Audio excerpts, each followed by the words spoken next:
Praise the lord. జీవవృక్షము. దేవుడు ఏదేను తోట మధ్యన జీవవృక్షమును, మంచి చెడుల తెలివినిచ్చు వృక్షమును నేల నుండి మలిపించెను. ఆదికాండము 2:9. అయితే మంచి చెడులు తెలివినిచ్చు వృక్ష ఫలములు తినకూడదు, నీవు వాటిని తినిన దినమున నిశ్చయముగా చచ్చుదువని నరునికి ఆజ్ఞాపించెను. ఆదికాండము 2:17. హవ్వ, ఆదాములు మంచి చెడులు తెలివినిచ్చే చెట్ల పండ్లను తిన్నప్పుడు వారు శాపగ్రస్తులయ్యిరి.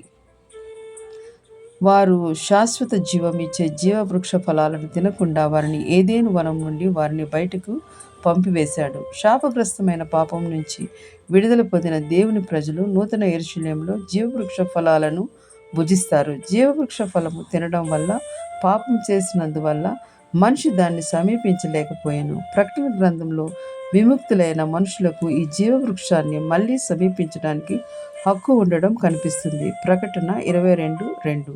ఈ గొప్ప తేడా కలగడానికి కారణం యేసుక్రీస్తు ప్రభువు శిలువ త్యాగం, బలియాగము, చనిపోయి తిరిగి సజీవంగా లేవడం. జీవవృక్షము నెల నెలకు ఫలించుచు 12 కాపులు కాయను. ఆ వృక్షము యొక్క ఆకులు జనములను స్వస్థపరచుటకై వినియోగించును.